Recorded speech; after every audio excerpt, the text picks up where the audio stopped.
When it mattered most, our workers met the moment. In grocery stores, in factories, in retail and hospitality, you showed up. You did what it took to keep the supply chains running, to keep food on our shelves, and to keep the services we desperately needed operating. And for this, every Ontarian owes a debt of gratitude to you. When it mattered most, we were able to count on you, and now it's our turn. For many Ontarians, wages haven't kept up with the increasing cost of living, making it harder than ever to make ends meet. I've always said workers deserve to have more money in their pockets because they earned it. They've worked hard and put in long hours. The least the government can do is ensure we're making life more affordable for them by putting real dollars in their pocket. That's why I'm so proud to stand here with Minister McNaughton and Minister Bethlenfalvy and PA Deepak Anand, side by side with our great Labour partners, to announce that our government will raise the minimum wage to $15 an hour effective January 1st, 2022. This change would mean a full-time minimum wage worker could see a raise of $1,350 a year. This change would also see liquor servers in the hospitality sector treated more fairly by increasing their minimum wage from $12.55 to $15 an hour, a 19.5% pay bump. Students under 18, hunting and fishing guides, and home workers would also see an increase to their minimum wage. As a result of these changes, more than 760,000 Ontario workers will be getting a raise. I can't think of a better way for our government to be working for workers than ensuring hundreds of thousands of people take more pay home. Recently, Minister McNaughton and I sat down with Labour leaders, including the people standing with us today, to get their input on how our government can continue to support workers and keep our province on a strong economic footing. During that discussion, the latest of many over the years, increasing the minimum wage quickly rose to the top of the list. Our government couldn't agree more. And I look forward to ongoing discussions with Labour partners as we tackle the big challenges that lay ahead. As we look to solve them, our government remains committed to an economic recovery fueled by growth, not by painful tax hikes or severe spending cuts. And that will mean getting to work, to build hospitals and long-term care, to build roads, highway, transit, and affordable homes, to build an economy that makes Ontario the best place to work and raise a family. It means we'll need to keep working hard to fix the province's labour shortage, especially at a time when manufacturing shows strong signs of coming back to Ontario. And it means never wavering in our plan that's working for workers. That's why our government introduced the Working for Workers Act, to build a stronger economy by taking the side of workers. Ontario is leading the way, not only here in Canada, but across North America.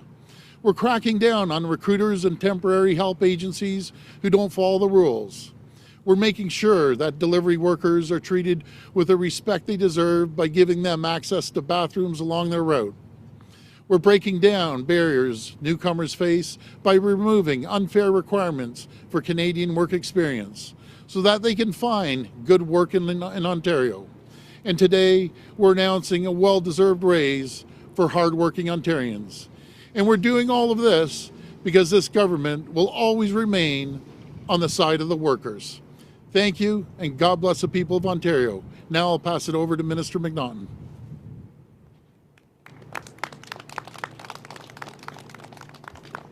Well, good morning, everyone, and thank you, Premier, very much. It's great to be here at Unifor Local 414 and 462 with people who work for workers every single day.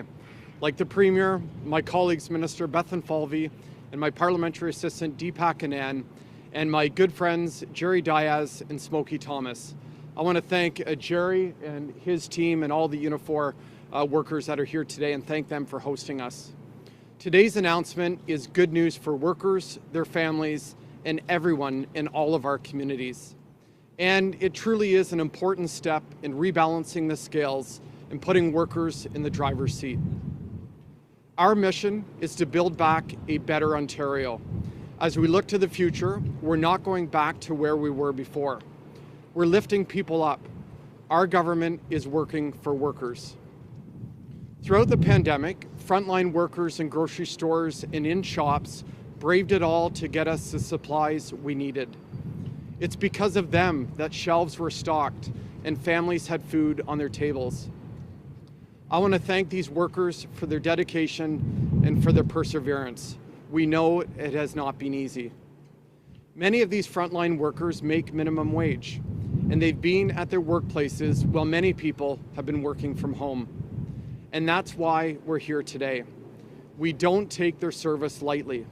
It's because of them that our economy is restarting. Every day, more businesses are reopening and, most importantly, staying open.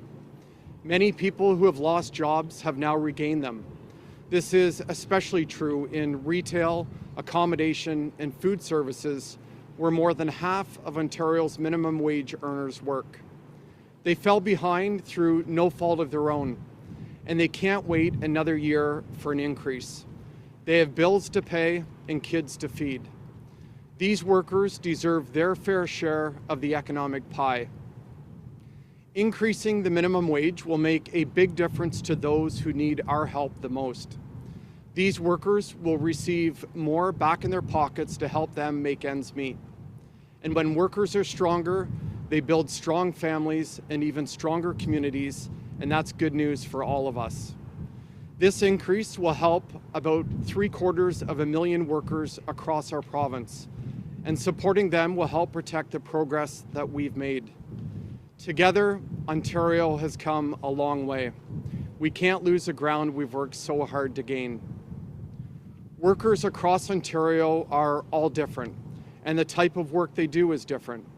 But their work ethic and dedication are what unites all of us. And that's why we're standing with them. It's why we're working for workers. Thank you, and now I'm pleased to introduce the Minister of Finance, Minister Bethlen Falvey, to the podium. Thank you.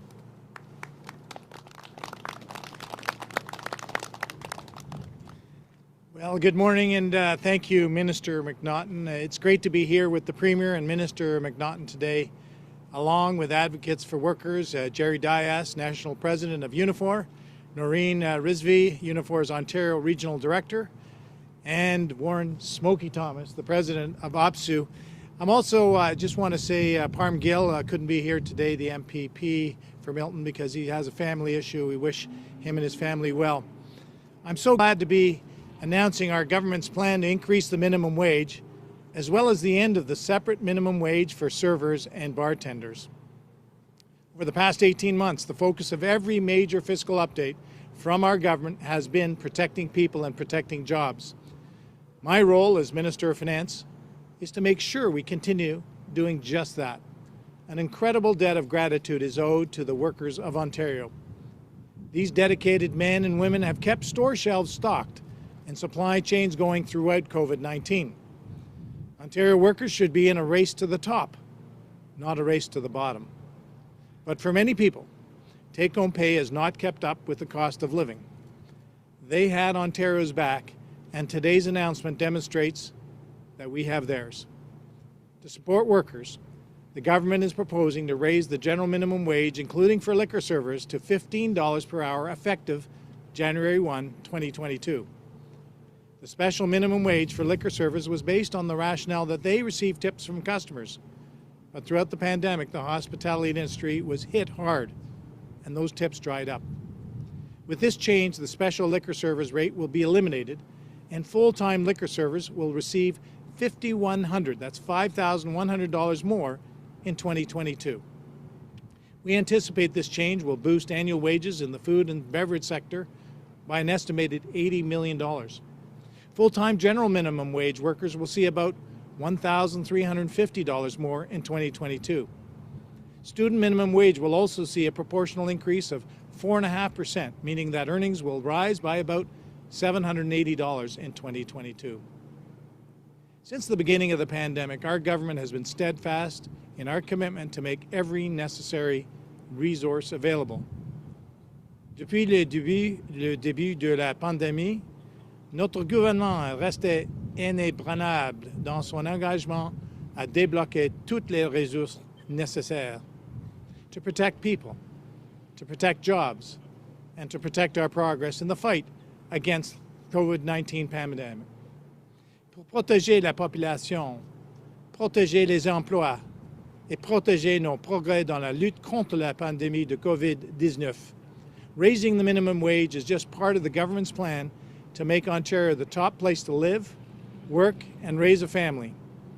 And the qualities that saw our province through the worst days of COVID-19, the spirit of the people of this province, will help us build a brighter and more prosperous future. This Thursday, I will be releasing the next chapter in our plan for building the foundation for our province's recovery and prosperity in the 2021 Ontario Economic Outlook and Fiscal Review. At that time, we will provide more details about how the government is working for workers to build an Ontario where workers and families can not only recover, but thrive. So thank you, and I now will invite Jerry Dias to the podium. Thank you.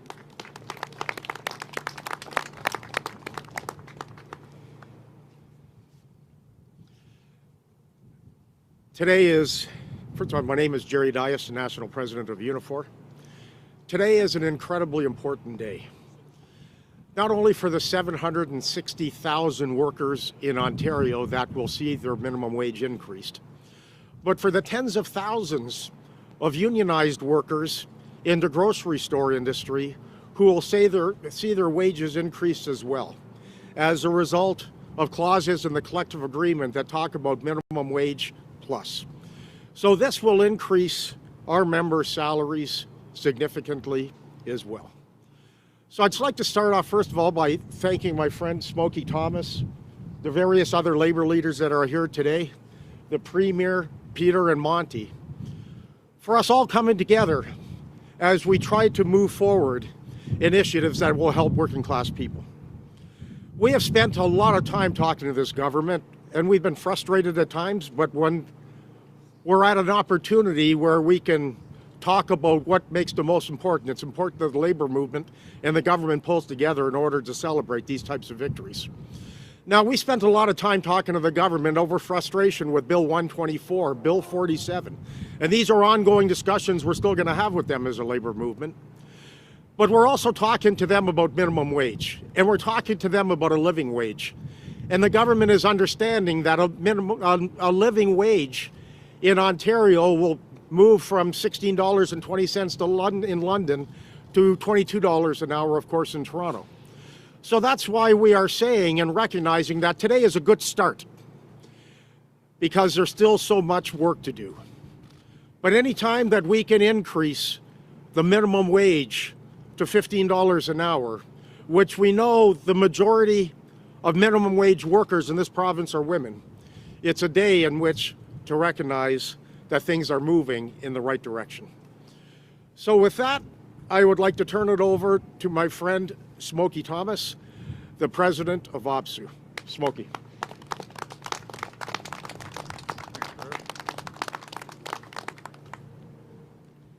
Well, I wrote down some stuff, but since Jerry went off the cuff, I just want to make sure I don't miss a couple of points.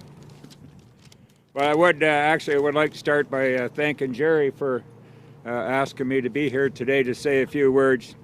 And of course, I'd really like to say thank you to the Premier, to Monty and Peter, the two ministers, and for recognizing and listening to working people and actually raising minimum wage.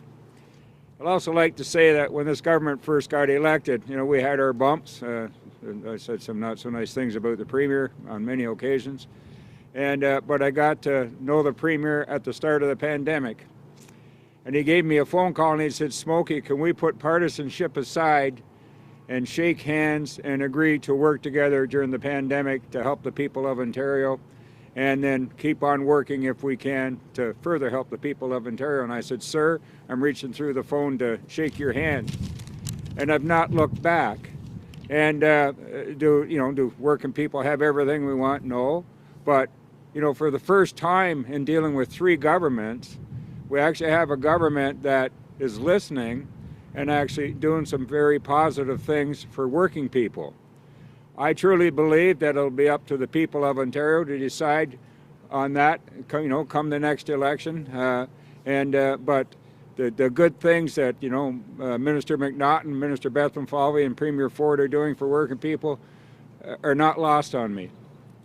And I'm very pleased to say and I really do welcome the opportunity on behalf of OPSEU members to have those conversations with ministers, with Minister Phillips about long-term care, all the good announcements that he's made and will make in the coming weeks and days and weeks. So I just want to say, Premier Ford, thank you very much. Jerry, thanks for having me here. And this really is, I think, a monumental day for Ontarians, especially people who make minimum wage. Something around 15,000 of my members, believe it or not, make minimum wage. So I think they're pretty happy today. So thank you very much. Okay, we're ready to take questions. For the members of the media here today, if you could just form a line behind the microphone. And a reminder, it's one question and one follow-up. Richard, Southern City News 680. How are you, Premier? I'm doing great today. How are you doing, Richard? I'm all right, thanks. Good. Nice and chilly here.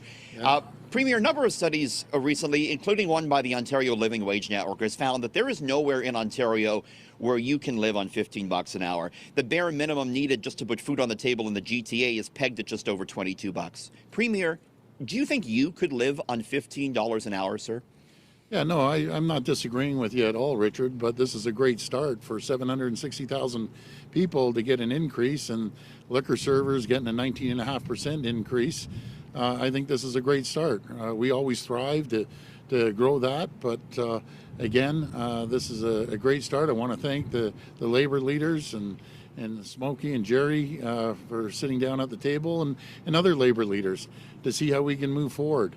But this is a great day again. 760,000 people just got a raise, and another thing is that they have jobs. The previous administration lost 300,000 jobs. We gained 307,000 before the pandemic, and now we're short labor. So something, we're going in the right direction. I believe in being collaborative and sitting down and listening to the labor leaders and other folks too, business owners as well. Premier, mentioned the liquor server wage going up more than $2 an hour, which is great for workers so long as they have a job. Many bars and restaurants, as you know, are teetering on the financial brink right now, and they say they weren't consulted about this. Premier, do you think bars and restaurants in Ontario can afford this now at perhaps the most difficult financial time they've ever faced? Well, I appreciate that. With the labor shortage, we always look at are people even be able to, what I hear from owners of bars and restaurants, they can't get people. So that's the first thing. The second thing is we spend well over $4 billion in supporting small business owners, be it restaurants, bars, other small business owners, again, to a tune of $4 billion. Making sure we worked hand in hand with the government for helping them with their wages. The province took care of every cost, from making sure we took care of their electricity costs, their taxes, their water bills, all their overhead. Again, working with the federal government, the rent subsidies. We also gave grants. We doubled the grants for tens of thousands of dollars. So we're taking care of the businesses, but now today we need to take care of the workers. We need to take care of the 760,000 workers, and I'm just happy as anything that they're going to get a little bit of a bump there. Hey, good morning, Premier Ford. Colin DeMella from CTV News. You just acknowledged that wages have not kept up with the cost of living. Certainly, you would have known that back in 2018, 2019. Can you give us your rationale in 2018 for freezing the minimum wage and denying workers an increase?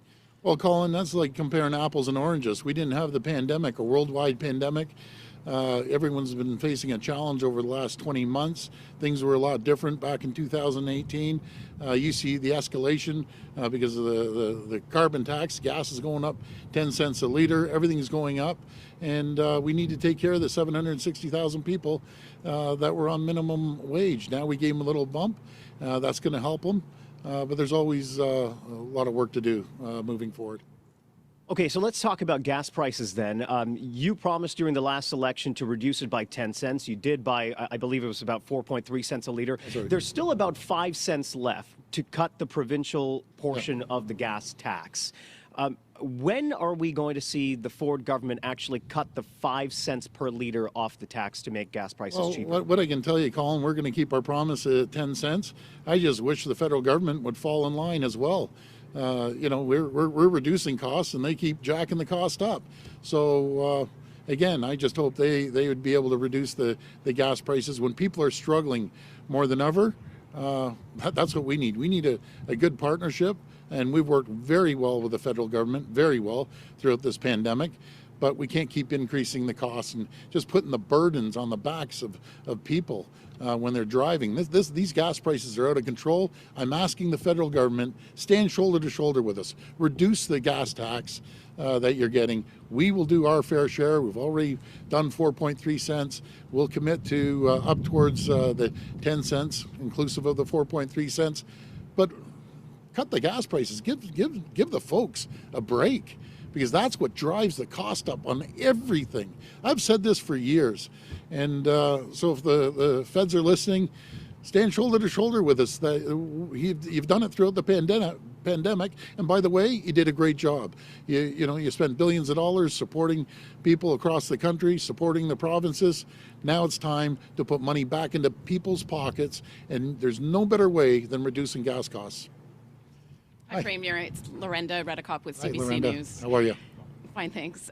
You mentioned to Colin that one difference between now versus 2018 is the pandemic.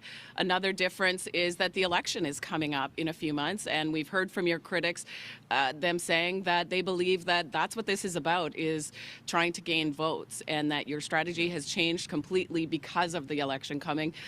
What's your response to that? Well, number one, with my critics, they've sat back for 20 months on the sidelines, trying to scare people, misleading people, and they've just been critics on the sidelines doing absolutely nothing. We've been in the trenches. We've been in the trenches with the frontline workers. We've been in the trenches with the labor leaders. We're sitting down. We're changing things. We're moving forward with the economy. It's easy to play the armchair quarterback and take shots from the sidelines when you sit down and do absolutely nothing and vote against every single thing we did. And they'll probably vote against the minimum wage increase too, because that's what they do. So we're moving forward. The next question is from my colleague Mike Crawley. It's primarily for Minister Bethlen Falvey, though Premier can also add something if you like. So looking ahead to the fall economic statement on Thursday, we keep hearing other ministers say that the government is going to make sure workers have more take-home pay. What does that mean? Is that a tax cut, credit? I'll pass it over to the Finance Minister. Thanks, Lorenda, for asking that on behalf of Mike Crawley. Please say hello to Mike. Mike and you and others will, I'm sure, tune in on Thursday. One of the big things about the fall economic statement is, we've been battling together COVID-19 for over a year and a half, and we're going to continue to protect that progress that we've made in our healthcare system to beat COVID-19. We've made great progress. But we're not going to take our foot off the pedal. But we also are going to be building Ontario. You've seen a number of announcements over the past 3 years under the leadership of Doug Ford and our government to build things, not just talk about things, but build Ontario. And a big part of that is our transit, our highways, our broadband, our hospitals and long-term care. So much more to do, and not just talk about it, but actually get it done is so important. So as we pivot into the economic recovery, and finally we're going to talk a lot about working for workers, because it takes all 15 million Ontarians to rebuild this province, to move forward, to build on the foundation of what was once the economic engine of Confederation. And the best way forward, as Premier Ford has done, and the many leaders like Smokey and Jerry and all the folks standing behind it, us here today, it takes everyone and their leadership to build this province, and that's what we're going to do and talk about at the fall economic statement. So tax cut versus tax credit? Well, show up on Thursday and we'll let you know. Hi, Premier. Alison Jones with the Canadian Press. Thank you. Alison. I wanted to follow up on your answer to Colin's question. He asked why you didn't let the $15 increase go ahead back in 2018, 2019, but you are bringing it in now. You said the difference was the pandemic. Does that mean we wouldn't be here today with this announcement were we not in a pandemic? Well, I just want to remind you, when we did take office, we gave a lift tax credit. Anyone under $28,000 is paying zero tax. We have one of the lowest personal income taxes in the entire country that other provinces don't have. So we were helping out on that end. We got the economy going. Again, I want to remind people, this province was in a financial disaster before we took over. We had the highest debt, highest hydro rates. People lost 300,000 jobs. We turned that around with the support of the people of Ontario to create the environment for 307,000 new jobs. That's 307,000 more people bringing home a paycheck, and that makes a big difference. Another pandemic-related question. We know that you're aiming to start lifting the vaccine passport requirements in January, other restrictions in March. Are you considering at all an endpoint for workplace vaccine mandates, like the education workers who are unvaccinated having to get tested, or the long-term care mandate? Well, I'm always going to consult with the Chief Medical Officer of Health, which I have right from the get-go of this pandemic. We'll have discussions, and with the advice of the Chief Medical Officer and other health experts, that's what will make our determination. But thank you for the question. Hi, Premier. This is Bianca from the Financial Post. Hi, Bianca. My question is that right now, Ontarians and all of Canada are experiencing strong inflation rates, and raising the minimum wage would likely feed into raising prices.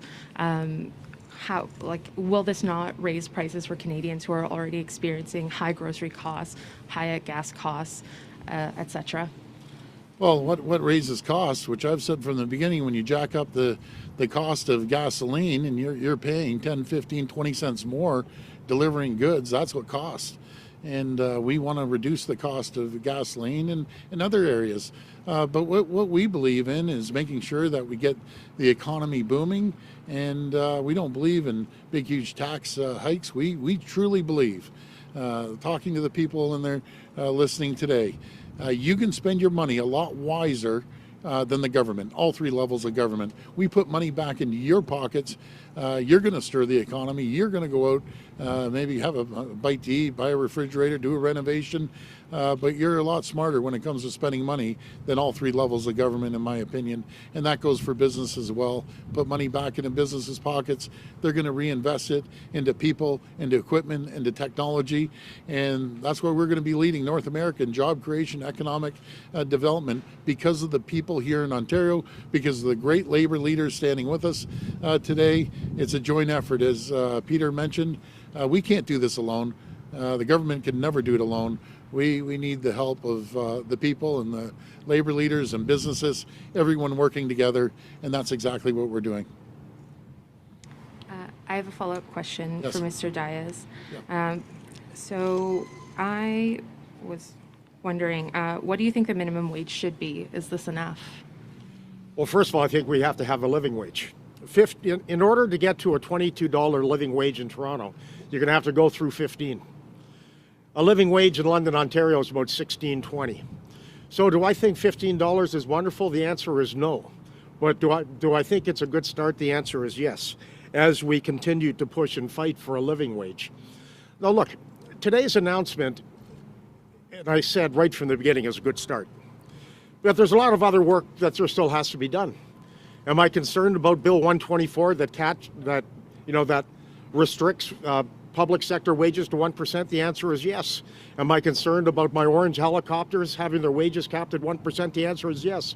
Do I think we should have permanent sick days in this province? The answer is yes. So there's a lot of areas that we are continuing to push and are not going to stop pushing. So do I spend a fair bit of time talking to the Premier? The answer is yes. The various ministers, the answer is yes. Do they know what's going on in my head? The answer is also yes. So there's a lot of work to do, and we understand what our role is, and our role is to continue to push for working class people. Thank you. Hi, Premier. Matthew Bingley from Global News. I just have to go back to another question that was asked already about the election.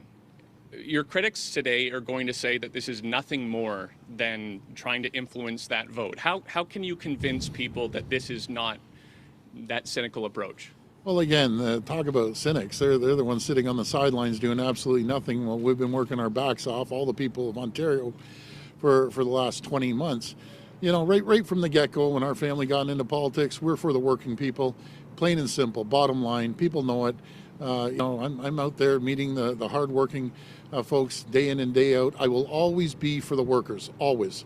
And I take that from my brother Rob. He was for the workers as well. I'm not going to waver on that. In conjunction, we understand that businesses have to survive as well. And there's a lot of business owners out there, small business owners, that need the support. And we gave them the support of $4 billion. So, but again, this is about giving 760,000 people more money in their pockets, putting more money on the table, may pay rent or be able to do things they might otherwise not be able to do. And it also gives them a stepping stone to go to another level, and so on, so forth. So I'm so happy that we're giving an increase to 760,000 people here in Ontario. You were talking about being in the trenches along with workers. Your opponents, again, have pointed out that it took ages for you to put paid sick leave in during the pandemic and that you dragged your feet on that. Why did it take so long to get to this point, and why are we not hearing about permanent pay increases to PSWs at the same time? Well, it's funny you mentioned the PSWs. I spoke to an incredible PSW this morning named Jennifer.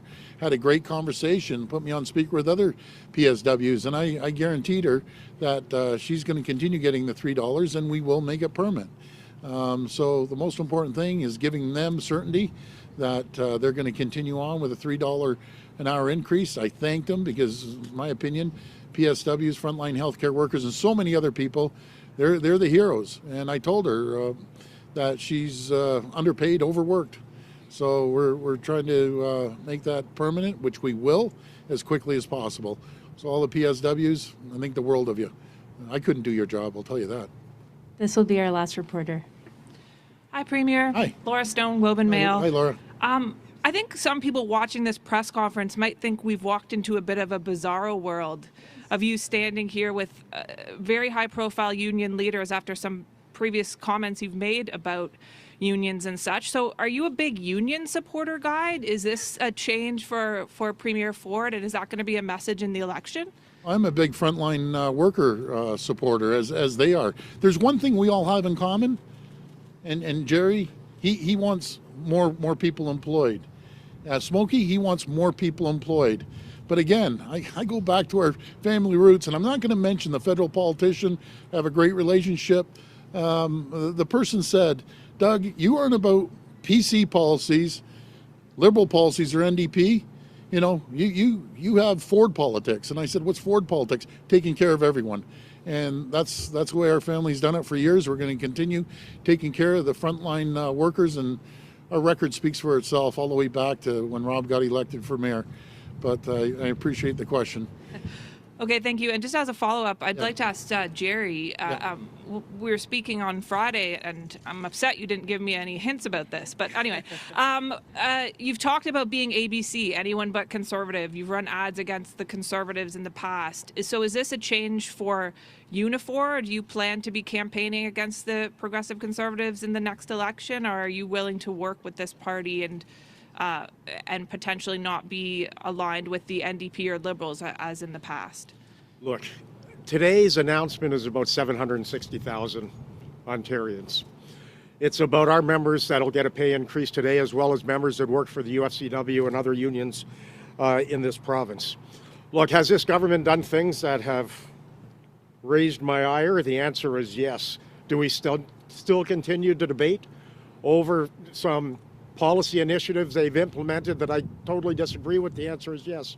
But the bottom line is I'm here today understanding that we're having a discussion on minimum wage, recognizing that it's a good start.